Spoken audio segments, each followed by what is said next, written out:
ఆంధ్రప్రదేశ్ కురవ సంఘం ఆధ్వర్యంలో ఈ నెల 17వ తేదీ బుధవారం తిరుపతి తిరుచానూరు సమీపంలోని ఎస్ఆర్ కన్వెన్షన్ హాల్ నందు నూతనంగా ఎంపికైన ప్రజా ప్రతినిధులకు ఘనంగా సన్మాన కార్యక్రమం నిర్వహించనున్నట్లు రాష్ట్ర అధ్యక్షులు శ్రీనివాసులు తెలియజేశారు. తిరుపతి ప్రెస్ క్లబ్లో సోమవారం ఉదయం జరిగిన మీడియా సమావేశంలో ఆయన మాట్లాడారు. ప్రస్తుత రాష్ట్ర ముఖ్యమంత్రి నారా చంద్రబాబు నాయుడు ఈ సంఘం కులస్తులను 2 ఎంపీ స్థానాలకు కల్పించి గౌరవించారని, అందుకు ఆయనకు కృతజ్ఞతలు తెలియజేశారు.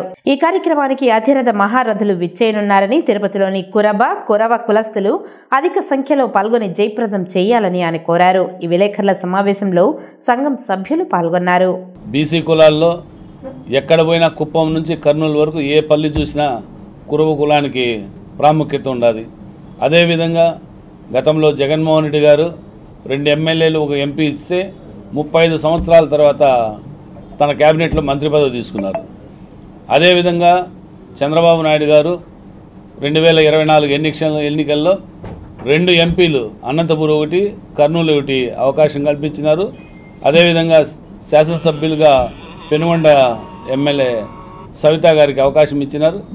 ఆమె 33,000 ఓట్ల మెజార్టీతో గెలవడంతో కురుబల్లో ఉన్న యూనిటీ 1,40,000 ఓట్లతో హిందూపూర్ బీకే పార్సార్ గారు గెలిచినారు. 1,15,000 ఓట్లతో నాగరాజ గారు గెలిచినారు. ఈ స్ఫూర్తి చూసి ఇంత చైతన్యం ఉన్నది అని చెప్పి గుర్తించి చంద్రబాబు నాయుడు గారు కానీ ఈరోజు మా కురుబ ఆడపడుచు అయిన సవితమ్మకి బీసీ సంక్షేమ శాఖ, దానికి అనుబంధంగా జౌళి హ్యాండ్లూమ్ శాఖ కానీ కేటాయించడం గొప్ప శుభ పరిణామం అని చెప్పి మీ ద్వారా తెలియజేసుకుంటున్నాం. వీరికి అందరికీ ఘనంగా సన్మానం చేసి భవిష్యత్తులో ఇక్కడ కానీ తెలంగాణలో మా కురుమలకి కేసీఆర్ గారు గతంలో ఉండేటప్పుడు 5 ఎకరాల భూమి 5 కోట్ల నిధులు కేటాయించినారు.